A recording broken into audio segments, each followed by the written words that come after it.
कौआ और हार।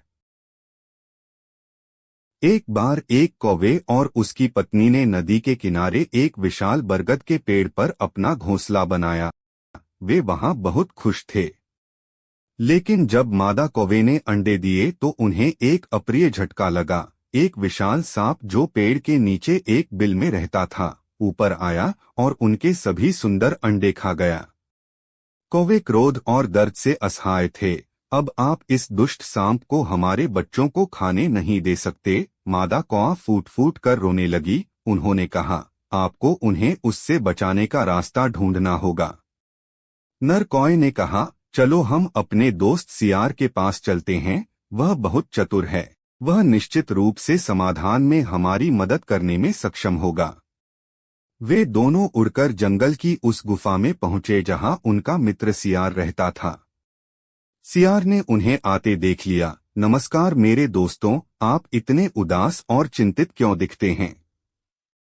क्या मैं आपकी किसी भी तरह से मदद कर सकता हूं? उसने पूछा।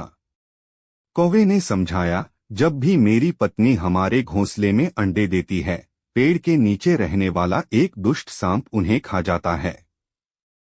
हम उससे छुटकारा पाना चाहते हैं और अपने बच्चों को बचाना चाहते हैं।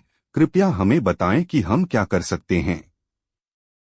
सियार ने कुछ देर तक सोचा। सियार ने कहा, मुझे पता है कि तुम्हें क्या करना चाहिए, और उसने कौवों को योजना बताई।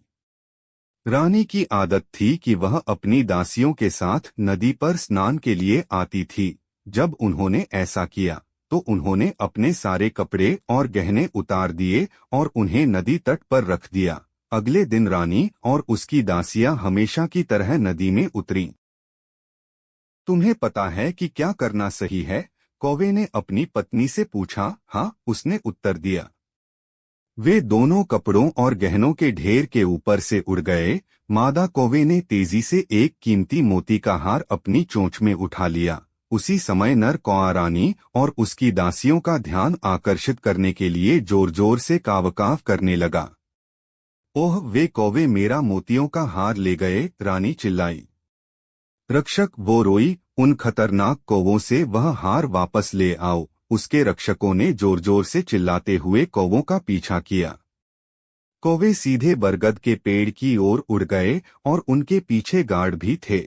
सारा शोर सुनकर सांप पेड़ के नीचे स्थित अपने बिल से बाहर आ गया। तुरंत मादा कौवे ने हार वहीं गिरा दिया जहां सांप था। बाहर देखो, हार के पास एक बड़ा सांप है, एक गार्ड ने सचेत किया। इससे पहले कि सांप कुछ समझ पाता कि क्या हो रहा है, पहरेदारों ने उस पर तेज भालों से हमला किया और उसे मार डाला। फिर पहरेदारों ने हार उठाया और वापस अपनी रानी के पास ले गए। कौवों ने अपने दुश्मन से छुटकारा पाने में मदद करने के लिए अपने दोस्त सियार को धन्यवाद दिया। वे अपने बच्चों के साथ खुशी से रहते थे।